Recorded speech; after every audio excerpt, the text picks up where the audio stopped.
ಆಯಿತು ಆಯಿತು ಅಲ್ಲಿ ಬಂದಾಗ ತಗೊಳ್ರಿ. ಬನ್ನಿ ಬನ್ನಿ. ಆಯ್ತು ಆಯಿತು ಮೇಡಮ್. ದೂರದಲ್ಲಿ ನಿಂತ್ಕೊತೀನಿ ಪ್ಲೀಸ್. ಇಲ್ಲ ಇಲ್ಲ ಇಲ್ಲ ಬೇಡ ಪ್ಲೀಸ್. ಅಲ್ಲೆಲ್ಲ ಇಲ್ಲಿಂದ ಇಲ್ಲಿ ಬಂದು ತೋರಿಸ್ತಾರೆ ನಿಮಗೆ. ಆಯಿತು ಸರ್ ಆಯಿತು.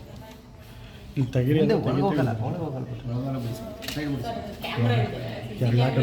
ಎಲ್ಲ ಕಡೆ ತೆಗೆದಿದ್ದೀವಿ ಬಿಡಿ ಸರ್. ಆಯ್ತು ಸರ್ ಬೇಡ ಅಂದರೆ ಬೇಡ.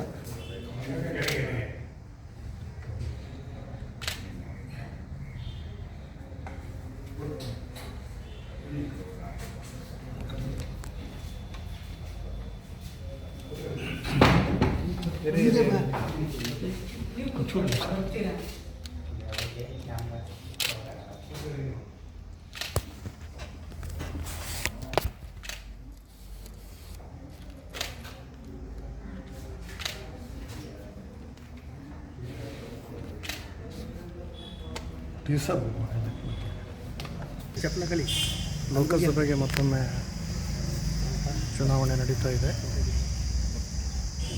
5 ವರ್ಷಗಳಿಗೊಮ್ಮೆ ಬರುವಂತಹದ್ದು ಇದು ಚುನಾವಣೆ. ಇದು ಪ್ರತಿಯೊಬ್ಬರೂ ಮತ ಚಲಾಯಿಸಬೇಕಾದದ್ದು ಅವರ ಆದ್ಯ ಕರ್ತವ್ಯ. ಅದು ಒಂದು ದೇಶದಲ್ಲಿ ಪ್ರಜಾಪ್ರಭುತ್ವ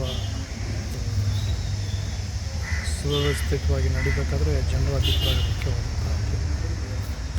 ಈಗ ಮತದಾನ ಪ್ರಾರಂಭ ಆಗಿದೆ. ಜನರು ಎಲ್ಲೇ ಇರಲಿ ಪ್ರಯತ್ನಪಟ್ಟು ಮತ ಚಲಾವಣೆ ಮಾಡಿದ್ರೆ ನಮ್ಮ ಸಂಸತ್ತು ಮತ್ತೆ 5 ವರ್ಷಗಳು ಯಶಸ್ವಿಯಾಗಿ ನಡೀಲಿಕ್ಕೆ ಸಾಧ್ಯ ಆಗುತ್ತೆ. ಇವತ್ತೆಲ್ಲರೂ ಆದ್ಯ ಕರ್ತವ್ಯ ಅಂದರೆ ಮತ ಚಲಾಯಿಸ್ತಾರೆ.